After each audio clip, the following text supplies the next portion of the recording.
Retrouvez en fin de vidéo mon pronostic pour le Grand Prix de Las Vegas avec TheBet. 10 € de free bet offert et votre premier dépôt doublé grâce au lien en description. Ce qui se passe à Vegas reste à Vegas. Visiblement, la Formule 1 n'a pas souhaité respecter cet adage. Pour promouvoir ce Grand Prix ô combien attendu par beaucoup, pour différentes raisons, Liberty Media et les écuries ne sont pas allés de main morte. Il y a d'abord eu une cérémonie d'ouverture cette nuit, en mode spectacle à l'américaine. Alors pour tout vous dire, je me suis levé tôt ce matin, et j'ai eu le privilège de siroter mon café en regardant en direct Tiesto, will.i.am ou encore Kylie Minogue. Bon, j'aurais peut-être dû rester au lit un petit peu plus longtemps honnêtement, ça m'a pas passionné plus que ça. Mais ça a eu le mérite de montrer qu'il y a un engouement toujours plus important de la part du public américain. Au final, ce qui m'a le plus intéressé là-dedans, ce sont des propos tenus par Max Verstappen. À ses yeux, le Grand Prix de Las Vegas, c'est 99% de spectacle et seulement 1% de sport. Cette déclaration m'a fait réagir, parce que je la trouve particulièrement vraie, et elle pointe du doigt un mal assez profond. En choisissant d'organiser un Grand Prix à Vegas, la Formule 1 a-t-elle, encore une fois, privilégié le spectacle au détriment du sportif? On serait tenté de répondre un grand oui à cette question tellement ça semble évident, mais ce serait commettre une erreur. Il y a énormément d'éléments qui peuvent faire de ce Grand Prix quelque chose d'absolument historique pour la Formule 1, positivement comme négativement. Des éléments techniques, sportifs, marketing qui font que ce week-end à Las Vegas est un incontournable de la saison. Aujourd'hui dans cette vidéo, j'ai envie de mettre en lumière tous ces facteurs qui peuvent rendre ce Grand Prix de Las Vegas absolument unique. Vous allez voir que je ne vais pas être tendre avec ce circuit Liberty Media, mais qu'il y a quand même des choses intéressantes à souligner. C'est parti. Premièrement, il faut rappeler que ce n'est pas la première fois que la Formule 1 se rend à Las Vegas. C'est arrivé au début des années 80 et les monoplaces de l'époque roulaient sur le parking du célèbre Caesars Palace. Oui, un parking, pour de vrai. Il faut dire que ces courses n'ont pas marqué grand monde. Pour revenir à la F1 moderne, l'idée d'organiser une course à Vegas remonte à quelques années. Comme vous le savez, Liberty Media, propriétaire de la Formule 1, souhaite renforcer sa présence sur le territoire américain. Miami, Las Vegas, Austin, ce sont 3 grands prix qui vont rester au calendrier pour quelques années encore. Las Vegas est tout de même le plus singulier des 3, pour plusieurs raisons. D'abord, les horaires. Les essais libres 1 et 2 commencent à 20h30 le jeudi, et ils terminent à 1h du matin le vendredi, heure locale bien sûr. De même, la qualification a lieu le samedi à minuit, et la course devrait se terminer dans la nuit du samedi au dimanche. Une course qui se déroule le samedi, c'est quelque chose qui n'est plus arrivé depuis le Grand Prix d'Afrique du Sud en 1985. Donc ça montre que la F1 a pris des dispositions exceptionnelles pour ce Grand Prix. Alors Max Verstappen pense que le sportif n'est absolument pas à l'ordre du jour dans ce Grand Prix. Mais pour que cet événement soit un succès, Liberty Media a besoin d'avoir des garanties sportives. Et justement, c'est la première chose que j'ai envie d'évoquer ici. À quoi peut-on s'attendre sur ce tracé? Ce circuit, qui ressemble un petit peu à un cochon, fait 6,2 km et il est composé de 17 virages et de zones de DRS. Sur le site officiel de la F1, on nous promet une vitesse moyenne similaire au circuit de Monza, le temple de la vitesse, et donc beaucoup d'actions et de dépassements en piste. Bon, il y a des points de comparaison entre Monza et Las Vegas, mais il ne faut pas pousser le bouchon trop loin. En vérité, ce qui ressort beaucoup, c'est que le tracé a été choisi non pas pour ses caractéristiques techniques, mais plutôt pour sa situation géographique. Les monoplaces vont passer sur le célèbre Strip, et bien évidemment faire la promotion de monuments emblématiques de la ville comme le Caesars Palace, le Bellagio, le Venetian, etc.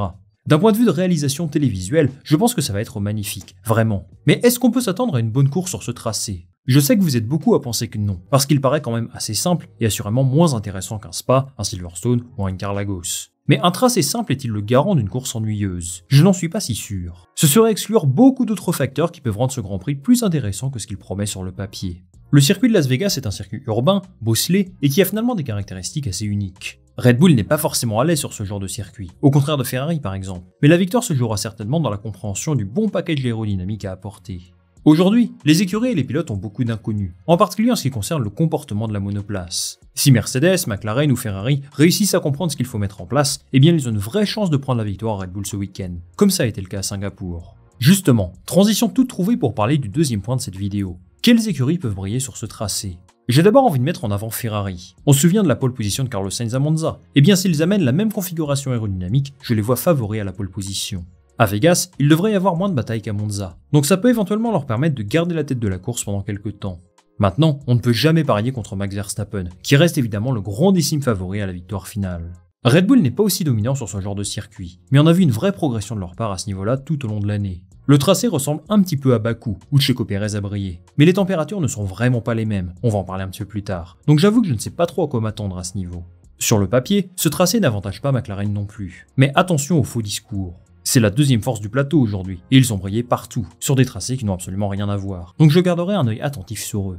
Un peu plus bas dans le milieu de tableau, je pense que Williams a vraiment une carte à jouer. On sait que leur voiture est super à l'aise sur ce genre de tracé, avec des grosses lignes droites et peu de virages lents, donc ça peut faire des étincelles. En parlant de Williams, j'ai trouvé l'analyse d'Alex Albon sur ce circuit particulièrement juste. Et ça va me permettre de parler du troisième élément qui, à mon sens, sera absolument déterminant pour la réussite ou non de ce Grand Prix, la température du circuit. Alors ça les amis, pardonnez-moi, mais c'est une aberration. Parce que ce week-end, on pourrait connaître le Grand Prix le plus froid de l'histoire de la Formule 1. Les températures attendues seront entre 4 et 10 degrés, et le record c'est 5 degrés à Montréal en 1978. Vous allez me dire, quel est le problème ? Eh bien le principal enjeu, ce sera de garder les pneus avant en température, et vu la configuration du circuit, ce n'est pas quelque chose de facile. On peut surtout s'attendre à ce que les pylônes n'aient vraiment aucune adhérence, et aussi qu'il y ait pas mal de graining vu qu'il n'y a qu'un seul virage à vitesse moyenne. Les pneus vont souffrir, et le défi est immense pour Pirelli. Mario Isola, le patron de la marque en F1, explique qu'ils ont amené les 3 composés de pneus les plus tendres, et il imagine que les conditions de piste vont évoluer extrêmement rapidement. Le problème, c'est que même lui nous explique qu'il ne sait pas trop à quoi s'attendre. Pirelli arrive avec beaucoup d'inconnus, et ça peut rendre le week-end particulièrement excitant, ou alors dangereux. Et oui, ce n'est pas impossible qu'il y ait beaucoup de grabuge tout au long de la course au vu des conditions de piste, et qu'un tel scénario se produise serait un échec pour la Formule 1. En plus de ça, il prévoit de la pluie samedi soir au moment où je m'enregistre. Vegas a un contrat de 10 saisons, et on peut déjà s'attendre à ce qu'il y ait des changements à ce niveau l'an prochain. Ce que je trouve hallucinant, c'est qu'il n'avait pas pensé que le Grand Prix pouvait être aussi froid. C'est ce qu'a confié Ross Brown, et je ne résiste pas à l'idée de vous partager quelques extraits d'une interview accordée aux médias Talksport. Regardez.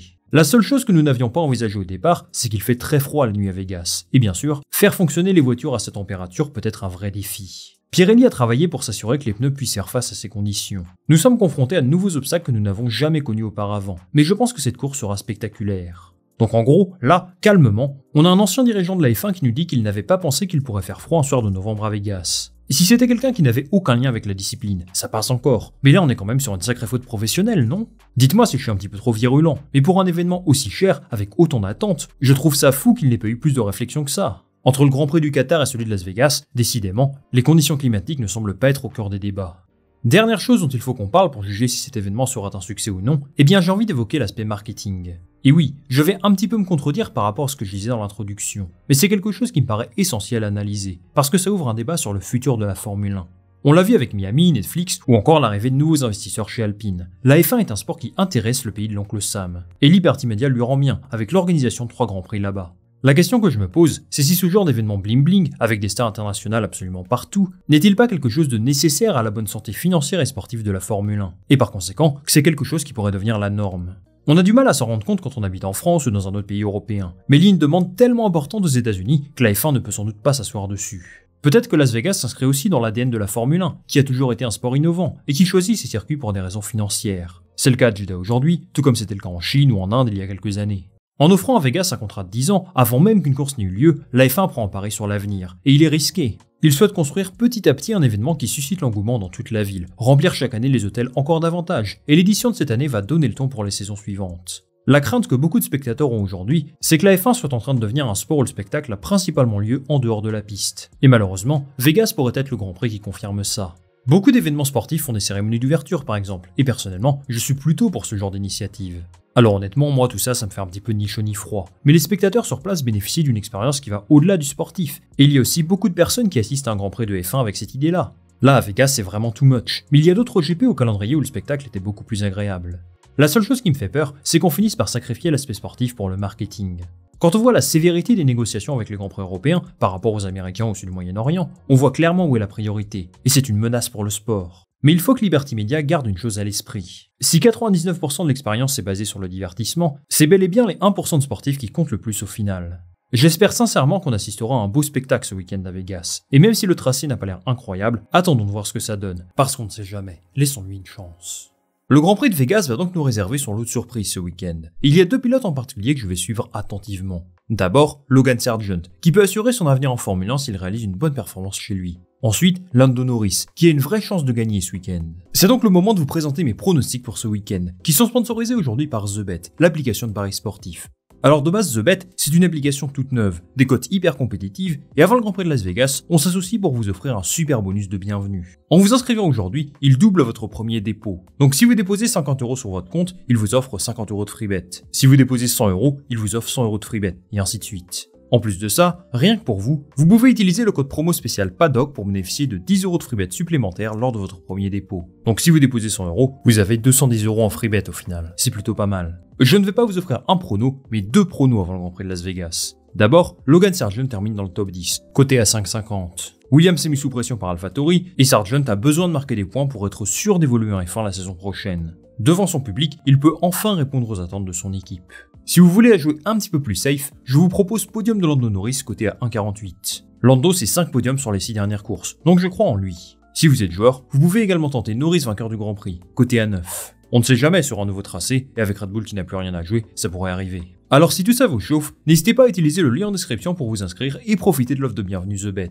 Chaque inscription m'aide énormément, ça me donne de la force et ça me permet de vous préparer des super projets. Évidemment les amis, les paris sportifs, c'est interdit aux mineurs. Donc si vous avez moins de 18 ans, ce n'est pas la peine d'essayer. Et surtout, ne pariez pas au-dessus de vos moyens, juste ce que vous pouvez, et jouez uniquement pour le plaisir, certainement pas avec l'objectif de devenir riche. Merci à The Bet de m'avoir accompagné aujourd'hui. Je vous affiche à l'écran les bonus de bienvenue. C'est une super offre, donc je vous attends nombreux. Merci d'être resté jusqu'au bout de cette vidéo les amis. Dites-moi en commentaire ce que vous pensez de ce Grand Prix. Et si vous allez vous lever dimanche matin pour voir la course, moi je lirai tous vos commentaires avec attention. N'oubliez pas également de partager votre pronostic en commentaire, de liker cette vidéo et de vous abonner. C'est un super moyen de m'aider et de me donner un petit peu plus de visibilité. Je vous souhaite un excellent week-end de Grand Prix et on va se retrouver très vite pour une nouvelle vidéo. Salut, à la prochaine.